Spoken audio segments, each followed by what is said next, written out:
Hello students, in this session we will study about factors affecting teaching. मतलब वो कारक जो आपकी टीचिंग को अफेक्ट करते हैं। आप किसी को कुछ भी समझाना चाह रहे हैं, आप अपने बच्चे को कुछ भी समझाना चाह रहे हैं, तो वो कितना समझेगा, उसके दिमाग में कितनी आपकी बातें घुसेंगी, वो किन किन बातों पर निर्भर करता है, वही आज हम पढ़ने वाले हैं। तो चूंकि हम बात कर रहे हैं टीचिंग की, तो सबसे पहला जो फैक्टर होगा ऑब्वियसली वो कौन होगा, वो होगा टीचर।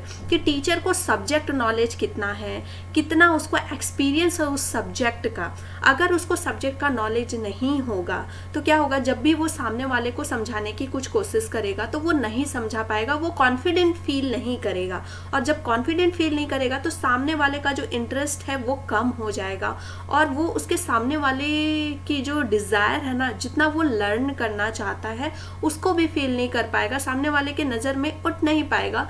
तो वो उसका जो कॉन्फिडेंस है वहीं लैक हो जाएगा, और फिर ये प्रोसेस जो है, टीचिंग जो प्रोसेस है वो अफेक्ट हो जाएगी।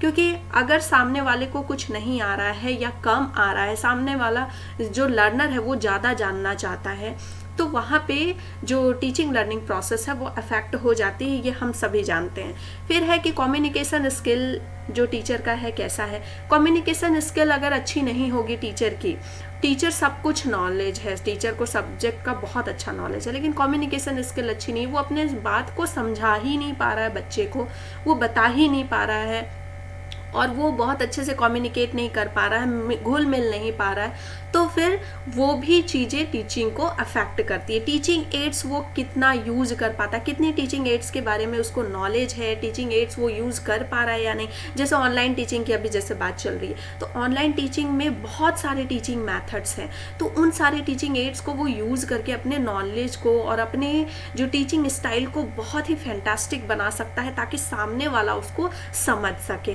फिर मेथडोलॉजी, एक टीचर की सबसे बड़ी खूबी ये होती है कि वो डिफरेंट मेथडोलॉजी यूज करता है। नॉलेज सबके पास होता है, लेकिन टीचर बनना एक अलग बात होती है, क्योंकि टीचर क्या करता है, नॉलेज को इम्पार्ट कर पाता है। क्यों इम्पार्ट कर पाता है? क्योंकि वो डिफरेंट मेथडोलॉजी के बारे में जानता है, इसीलिए बीएड में पढ़ाई जाती है डिफरेंट मेथडोलॉजी के बारे में, ताकि जो है टीचर जो है टीचिंग प्रोसेस को उबाऊ ना बना दे। जनरली लोग क्या करते हैं, लेक्चर मेथड अप्लाई करते हैं, जिनको मेथडोलॉजी के बारे में नहीं पता, तो उनका जो टीचिंग प्रोसेस है वो उबाऊ हो जाता है। लर्नर अगर एक तरीके से नहीं सीख पा रहा है तो उसको अलग अलग तरीके से सिखाना पड़ता है, डिफरेंट मेथडोलॉजी यूज करके, उसकी साइकोलॉजी को समझ के।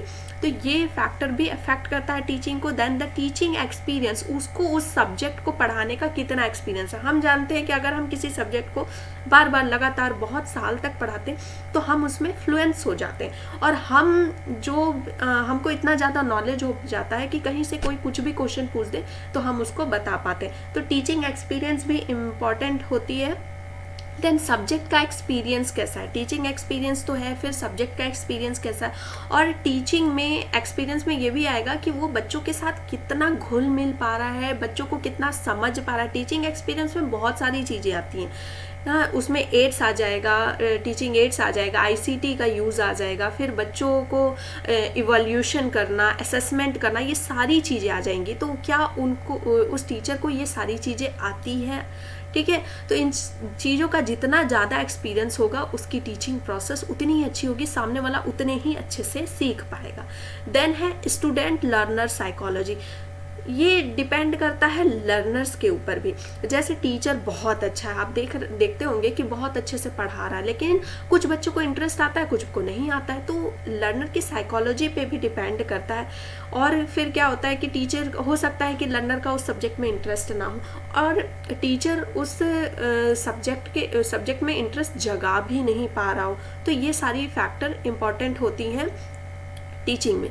देन है कि लर्नर जो है, लर्नर की मेंटल कैपेसिटी कैसी है, वो उसकी ग्रास्पिंग कैपेसिटी कैसी, कॉग्निटिव उसका जो है वो स्किल वो कैसा है, वो कितना सीख पाता है। और फिर जिस क्लास में आप पढ़ा रहे हैं, अगर लर्नर्स अलग अलग बहुत सारे भाषा के होंगे तो वो भी इम्पॉर्टेंट रोल प्ले करता है। कहीं लर्नर स्लो लर्नर तो नहीं है, जो टीचर वो बहुत अच्छे से पढ़ा रहा है, लेकिन लर्नर जो है स्लो लर्नर, उसको बार बार रिपीटिशन करना पड़ता है। तो स्टूडेंट या लर्नर की साइकोलॉजी पे भी डिपेंड करता है कि टीचिंग प्रोसेस कितनी अच्छी, कितना सक्सेस होगा। ठीक है। फिर है कि एनवायरनमेंट, एनवायरनमेंट में आ जाएगा कि आसपास का माहौल, फिर टीचिंग का माहौल।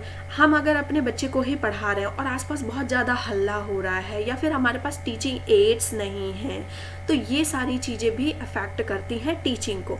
एनवायरनमेंट में सबसे पहले आ जाएगा टीचिंग मटेरियल अवेलेबिलिटी, कि जो टीचिंग मटेरियल है जितनी वो सारी चीज़ें अच्छे से अवेलेबल है कि नहीं।